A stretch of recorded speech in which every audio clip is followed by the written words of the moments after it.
Bapak Ibu yang dikasihi Tuhan, pada malam hari ini kita boleh bersyukur kita dapat berkumpul kembali mendengarkan sabda Tuhan. Hari-hari kemarin kita dipenuhi dengan kesibukan kita sendiri.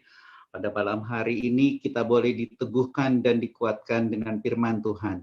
Tema yang saya dapat hari ini adalah melatih diri dalam kesabaran. Melatih diri dalam kesabaran. Apakah kita sudah menjadi orang yang sabar? Itu pertanyaannya. Karena kesabaran itu adalah merupakan tantangan yang sangat besar di dalam kehidupan ini. Contohnya, masa COVID sekarang ini kita ini udah nggak sabar gitu ya. Lockdown sudah berakhir, bukan berakhir, diperpanjang. Tapi kita yang sudah memulai melaksanakan lockdown mulai bulan Maret tanggal 12, diperpanjang lagi, sehingga pada akhirnya dari kita semua nggak sabar untuk melihat dunia luar, nggak sabar untuk jalan, nggak sabar untuk melihat-lihat yang lain, karena apa? Kenyemuan. Nah, dari sini kita sudah mulai dilatih kesabaran kita. Apakah kita sabar menghadapi semuanya ini? Karena kesabaran itu adalah lahir dari diri kita sendiri. Kalau kita lihat pada sekarang ini, apakah kita lihat apakah masih banyak orang yang sabar? Sulit kita mereka orang yang sabar. Lihat di jalan. Begitu banyak lalu lintas kendaraan, serobot sana, serobot sini, sehingga akhirnya kita berkata, orang kok nggak sabar banget sih ini. Karena itu dipengaruhi oleh semuanya, waktu, pikiran, dan semuanya harus melalui kesabaran. Pada malam hari ini saya akan coba menguraikan ada beberapa karakter orang yang dapat kita pahami. Menurut jurnal postmedia.com, kita lihat bahwa ada 4 karakter manusia sebenarnya ya. Yang pertama adalah tipe koleris, yaitu tipe orang yang paling kuat. Nah, orang ini sangat berpredikat menjadi seorang pemimpin. Dia suka mengatur, dia suka dengan hal-hal yang baru, bahkan dia senang dengan tantangan. Dia sibuk dan dia fokus pada pekerjaan. Ini orang yang kuat sekali. Dan orang ini disenangi sebagai seorang pemimpin. Tapi kalau kita lihat kelemahannya, orangnya terlalu fokus kepada pekerjaannya, akhirnya waktunya tidak dapat untuk berelaksasi karena fokus dengan pekerjaan, dan orang ini senang dengan hal yang baru, apalagi berupa tantangan. Itu sangat disukai. Nah, orang-orang tipe ini orang-orang yang kuat dan tipe seorang pemimpin. Lalu yang kedua adalah tipe pragmatis, orang yang cinta damai. Orang cinta damai, pragmatis ini pribadi yang tenang, lemah lembut, lebih pada kalem. Dia tidak suka pada hal-hal yang ribut, dia suka pada hal-hal yang kompromis gitu loh. Dia tidak menyukai adanya konflik, bahkan dia setiap ada konflik berusaha untuk menenangkan dan mencari permasalahan. Inilah orang-orang tipe yang cinta damai, ada orang yang cinta damai. Lalu orang ini punya kelemahan karena setiap ngambil keputusan selalu ditunda-tunda. Karena apa? Tenang, dan tenang. Terus kita lihat ada tipe orang yang ketiga adalah tipe orang yang sempurna. Di tipe orang yang sempurna adalah mereka itu perfeksionis. Perfeksionis artinya segala sesuatunya harus teratur, rapi, tertata baik. Bahkan kalau perlu di kamarnya itu tertata baik, lihat yang nggak enak aja dia itu akan ngomel. Lihat dandannya rapi, necis gitu. Nah, ini orang yang perfeksionis itu dari semuanya direncanakan dengan baik dan harus sempurna. Kalau melihat ada yang sedikit aja nggak dia suka, dia suka ngomel. Ini perfeksionis banget orang ini, gitu ya. Nah, terus tipe orang yang keempat adalah tipe orang populer, disebut juga tipe yang populer. Tipe orang populer ini karakternya senang menjadi pusat perhatian orang. Senang berkumpul, senang berkumpul dengan teman-temannya, bahkan senang di dalam kehidupan berpesta. Dan orang ini senang dimanjakan, disebut namanya diagung-agungkan. Orang ini sangat senang. Nah, ini ada tipe-tipe orang yang populer. Dari 4 tipe ini adalah mungkin mempengaruhi karakter kita sendiri. Nah, kalau kita boleh belajar pada malam hari ini tidak merupakan harga mati karena itu hasil dari penyelidikan. Nah, pada malam hari ini kita boleh belajar melalui kitab Amsal.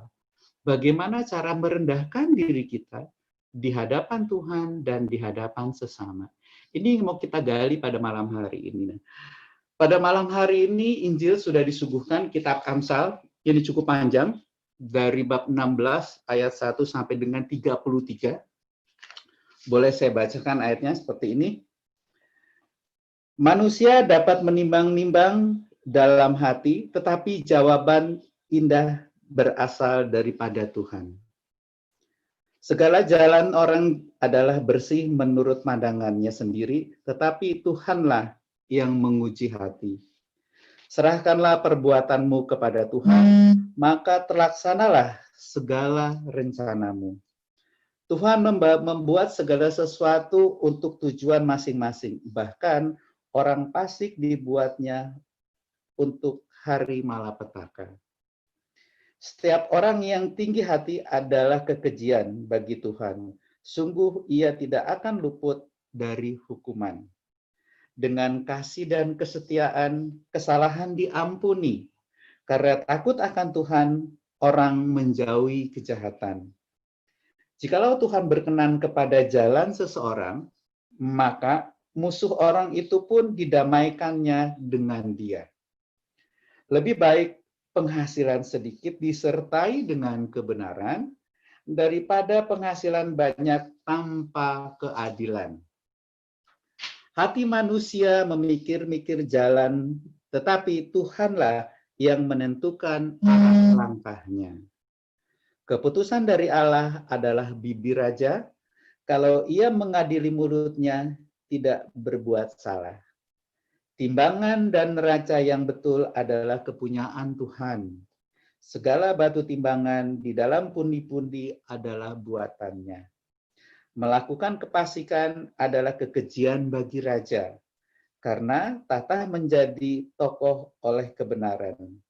Bibir yang benar berkenan di hati raja, dan orang yang berbicara jujur dikasihinya. Kegeraman raja adalah bentara maut, tetapi orang bijak mendamaikannya. Wajah raja yang bercahaya memberi hidup, dan kebaikan seperti awan hujan di musim semi. Memperoleh hikmat sungguh jauh melebihi memperoleh emas, dan mendapat pengertian jauh lebih berharga daripada mendapatkan perak. Menjauhi kejahatan itulah jalan orang jujur. Siapa yang menjaga jalannya memelihara nyawanya. Kecompakan mendahului kehancuran dan tinggi hati mendahului kejatuhan. Lebih baik merendahkan diri dengan orang yang rendah hati daripada membagi rampasan dengan orang yang congkak. Siapa yang perhatikan firman akan mendapat kebaikan, dan berbahagialah orang yang percaya kepada Tuhan. Orang yang bijak hati disebut berpengertian, dan berbicara manis lebih dapat meyakinkan. Akal budi adalah sumber kehidupan bagi yang mempunyainya, tetapi siksaan bagi orang bodoh ialah kebodohannya. Hati orang bijak menjadikan mulutnya berakal budi, dan menjadikan bibirnya lebih dapat meyakinkan. Perkataan yang menyenangkan adalah seperti sarang madu, manis bagi hati dan obat bagi tulang belulang. Ada jalan yang disangka lurus tetapi ujungnya menuju maut. Rasa lapar bekerja untuk seseorang pekerja karena mulutnya memaksa dia. Orang yang tidak berguna menggali lubang kejahatan, dan pada bibirnya seolah-olah ada api yang menghanguskan. Orang yang curang menimbulkan pertengkaran, dan orang yang berfitnah mencerai sahabatnya dengan yang karib. Orang yang menggunakan kekerasan menyesatkan sesamanya, dan membawa dia di jalan yang tidak baik. Siapa yang memejamkan mata merencanakan tipu muslihat, siapa yang mengatupkan bibirnya sudah melakukan kejahatan. Rambut putih adalah mahkota indah yang didapat pada jalan kebenaran. Orang yang sabar melebihi seorang pahlawan. Orang yang menguasai dirinya melebihi orang yang merebut kota. Undi dibuang di pangkuan, tetapi setiap keputusan berasal dari Tuhan. Demikianlah sabda Tuhan. Syukur kepada Allah. Begitu banyak yang ditawarkan Tuhan untuk membawa kita lebih sadar lagi dan lebih bersabar lagi. Banyak tawaran Tuhan, mulai dari bab 1 sampai dengan bab 33, ini luar biasa. Semuanya ada di sini. Ini adalah permenungan yang sangat luar biasa yang boleh kita cari pada malam hari ini. Kalau kita lihat kitab Amsal adalah berupa nasihat untuk merubah perilaku kita sendiri. Kita lihat kalau kita mempunyai 4 karakter yang berbeda-beda, tapi paling tidak dirubah melalui kitab Amsal bisa merubah perilaku manusia menurut ajaran-ajaran yang sudah kita baca tadi. Dalam menjalani kehidupan, banyak masalah yang kita hadapi. 1, kita dapat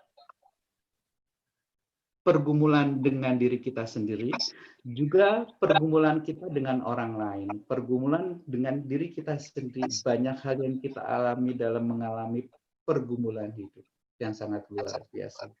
Lalu kita lihat pergumulan dengan sesama. Banyak dari kita adalah yang salah paham terhadap satu yang lain. Kesalahpahaman ini memang banyak menimbulkan emosional, pertentangan, bahkan akan menimbulkan emosional yang sangat berat.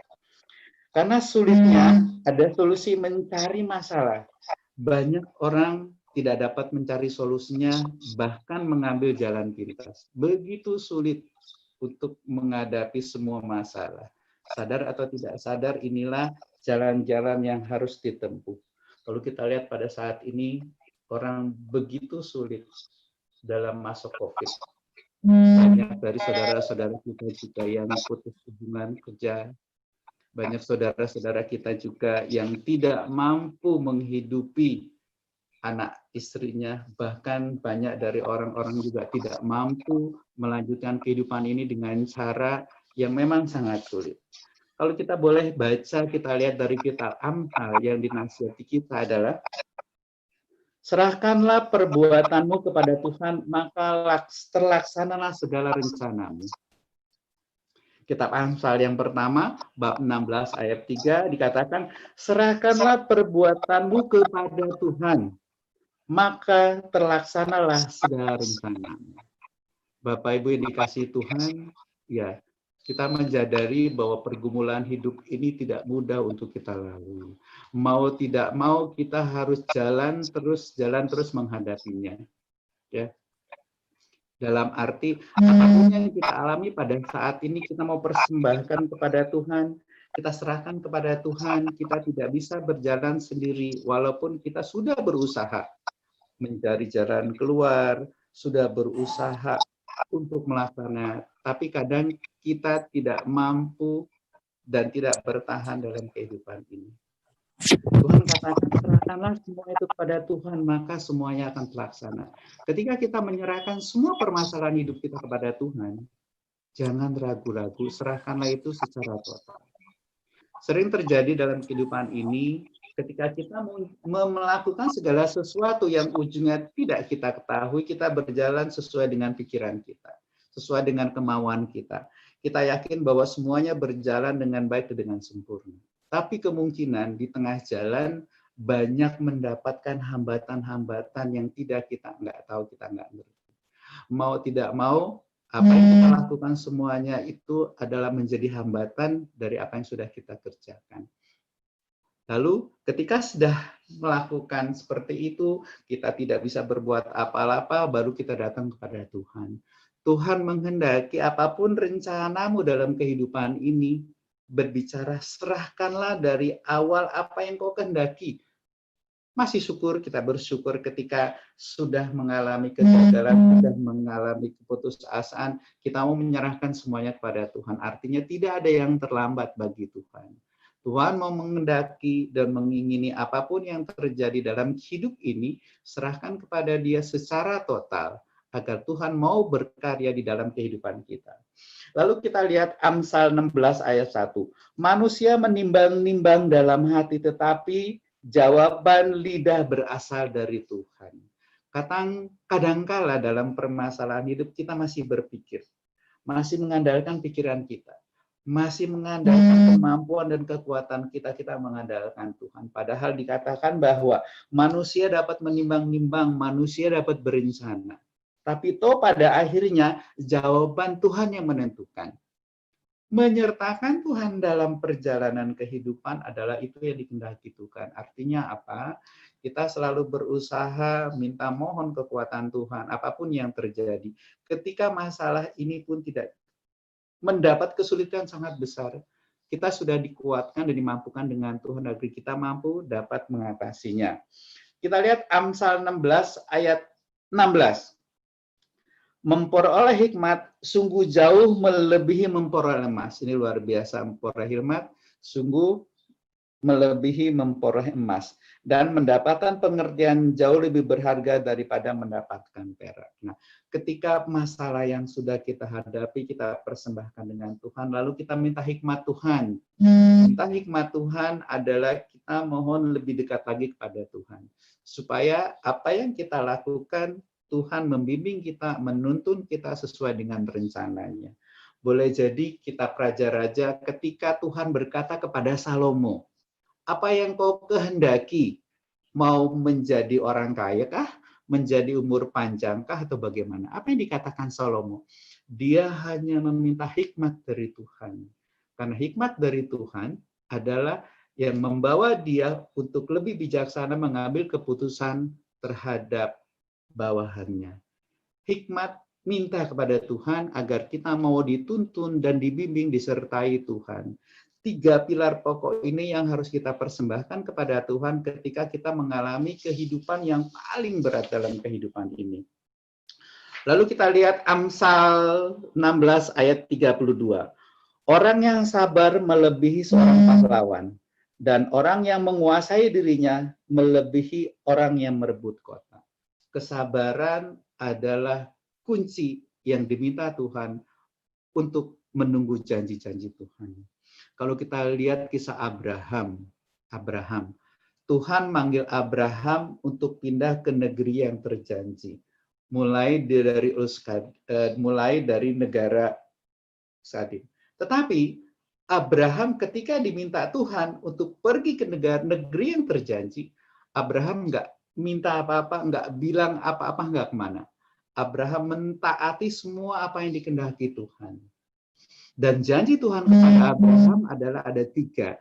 Janji tanah yang diberikan merupakan tanah yang terjanji. Tentu Abraham menjadi berkat bagi banyak orang. Lalu yang ketiga yang belum dipenuhi Abraham adalah janji tentang keturunan. Bapak Ibu yang dikasihi Tuhan, Tuhan mengatakan kepada Abraham, nanti keturunanmu seperti banyaknya bintang di langit, pasir di lautan. Tapi janji itu yang dinantikan Abraham belum terpenuhi.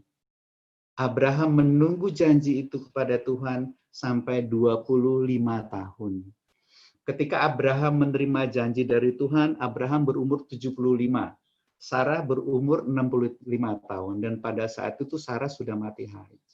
Nah, sedangkan Allah menjanjikan bahwa Abraham akan mempunyai anak yang banyaknya seperti bintang-bintang di langit. Pada usia 100 tahun, 99, Abraham baru dapat memenuhi janji Tuhan. Artinya apa?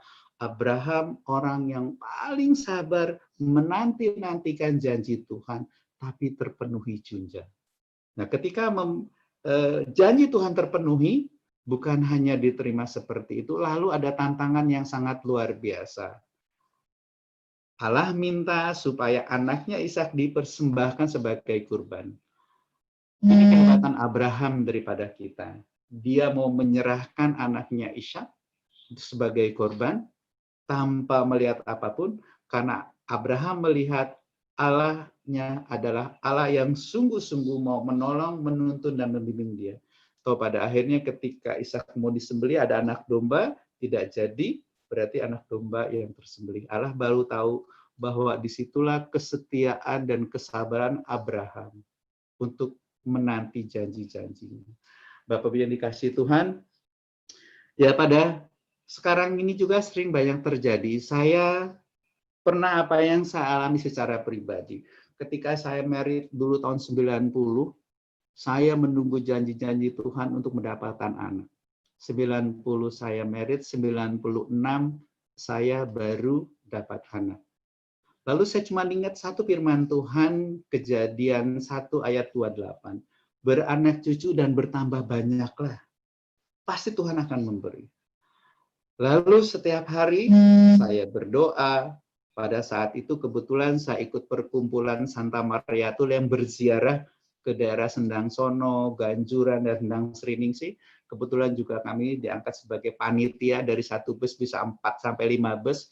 Puji Tuhan dengan jalan seperti itu, Tuhan menuntun Bunda Maria juga berdoa, yang pada akhirnya 6 tahun kemudian janji Tuhan terpenuhi kepada saya. Beranak cucu dan bertambah banyaklah. Beranak cucunya belum, baru beranak cucunya belum. Artinya apa? Janji Tuhan kepada kita tetap terpenuhi. Tapi bagaimana kita untuk menerimanya? Memang kita harus bersabar memenuhi janji-janji Tuhan. Lalu kalau kita lihat Amsal 16 ayat 20, apa yang dikehendaki Tuhan pada saat ini untuk menyadari kita menjadi orang yang sabar? Memperhatikan firman akan mendapat kebaikan, dan berbahagialah orang yang percaya kepada Tuhan. Allah menghendaki bahwa kita adalah membaca kitab suci, memperhatikan firman-firmannya. Nah, firman yang kita baca bukan sekedar untuk menambah pengetahuan, tapi firman Tuhan yang kita baca adalah bagaimana kita hidup berubah dengan firman Tuhan. Karena ketika kita membaca kitab suci, Tuhan menegur, Tuhan menguatkan, Tuhan memampukan, bahkan Tuhan mau mengampuni dosa-dosa kita. Nah, disinilah kita diajak bahwa kitab suci merupakan sabda Allah yang harus kita renungkan dan harus kita baca, bukan sebagai pengetahuan, tetapi kitab suci itu dapat merubah hidup kita, berakar di dalam hati kita. Nah, Santo Agustinus berkata, kalau tidak kita membaca kitab suci, kita tidak mengenal Allah. Ketika kita tidak baca kitab suci, kita tidak tahu akan kebijakan Allah, perintah Allah, dan Allah yang mau dikehendaki sama kita. Kitab suci merupakan bagian dari kasih Allah kepada kita yang mau menegur dan menuntun. Sama, ketika kita berdoa rosario, sebenarnya kita sudah membaca kitab suci. Satu peristiwa rosario yang kita baca, kita sudah membaca 5 perikop kitab suci. Kita memuji Bunda Maria, kita membaca kitab suci, dan kita memuliakan Allah melalui doa-doa rosario kita. Dan Tuhan menghendaki agar kita sesuai hidup dengan firman-Nya yang tidak jauh dari Dia. Karena firman Tuhan menguatkan, meneguhkan, dan memampukan kita. Lalu kita lihat lagi hubungannya dengan Kolose 3 ayat 13. Sabarlah kamu seorang terhadap yang lain. Ampunilah seseorang akan yang lain apabila seseorang menaruh dendam terhadap yang lain. Sama seperti Tuhan telah mengampuni kamu, perbuat jugalah demikian. Ini adalah firman Tuhan yang menampar hati kita. Sabarlah kamu seseorang terhadap yang lain. Yang pertanyaannya, apakah saya sudah sabar selama ini terhadap sesama, terhadap keluarga kita? Apakah sabar saya belum sampai saat ini? Boleh kita belajar, karena kesabaran adalah itu bagian dari kasih Tuhan. Kesabaran sendiri adalah bagian dari kasih Tuhan. 1 Korintus 13 ayat 4, kasih itu sabar, kasih itu murah hati, kasih itu tidak pencemburu, dia tidak memegahkan diri dan tidak sombong. Karena sabar adalah bagian dari kasih. Karena sabar bagian dari kasih, Maka kasih yang kita punyai selama ini harus kita lakukan dan harus kita persembahkan kepada orang lain melalui kesabaran-kesabaran yang sudah kita lakukan. Galatia 2:2, buah-buah roh adalah kasih, sukacita, damai sejahtera, kesabaran, kemurahan, kebaikan, dan kesetiaan. Sabar adalah bagian dari kasih itu sendiri. Pada malam hari ini kita boleh belajar tentang kitab Amsal. Kitab Amsal yang mau mengingatkan kita, yang memampukan kita. Kalau pada malam hari ini kita mungkin masih kurang sabar, ada karakter-karakter yang disajikan, mungkin melalui kitab Amsal pada malam hari seharusnya kita sudah berpikir, iya ya, begitu kasih Tuhan kepada anaknya ketika kita mengalami hal-hal yang tidak berkenan kepada Dia, akhirnya perilaku kita mau diubah. Perilaku kita mau diajak baik, perilaku kita mau diajak sabar. Kuncinya adalah 3. Berserah kepada Tuhan, mempersembahkan segala sesuatu pada Tuhan, minta hikmat Tuhan. Agar kita tetap dimampukan, dikuatkan, setiap jalan kita, setiap permasalahan kita pasti ada jalan keluarnya bersama Tuhan. Menutup permenungan pada malam hari ini ada sebuah ilustrasi. Ada 2 orang pendaki gunung. Lalu 2 orang ini sampai di tengah gunung, yang satu bilang, aduh aku sudah nggak sanggup. Banyak kerikil tajam, banyak jurang sono sini. Lalu yang kedua mengatakan, saya harus lanjut sampai kaki saya menapakkan di atas gunung. Bapak yang dikasihi Tuhan, mereka dalam kehidupan ini ada orang yang sanggup bertahan sampai ke puncaknya. Ada orang yang nggak sanggup sampai bertahan di tengahnya. Itulah kehidupan. Pendaki yang pertama memutuskan sampai ke sana karena tujuannya dia mampu. Pendaki yang kedua adalah tidak mampu meneruskan. Yang boleh kita tarik dari bacaan seperti ini adalah berada dalam hal yang sama memang susah. Tapi satu yang perlu diambil, kita boleh belajar, gunung boleh kita taklukkan. Belum boleh kita taklukkan karena begitu beratnya gunung, permasalahan bertubi-tubi boleh datang pada kita. Gitu ya. Dan perlombaan pun harus mencapai jalan finish. Bersama Tuhan tidak ada yang mustahil. Bersama Tuhan kita dimampukan, dikuatkan, diteguhkan agar kita terus-menerus menjalani kehidupan ini dan kita selalu dimampukan bersama Tuhan.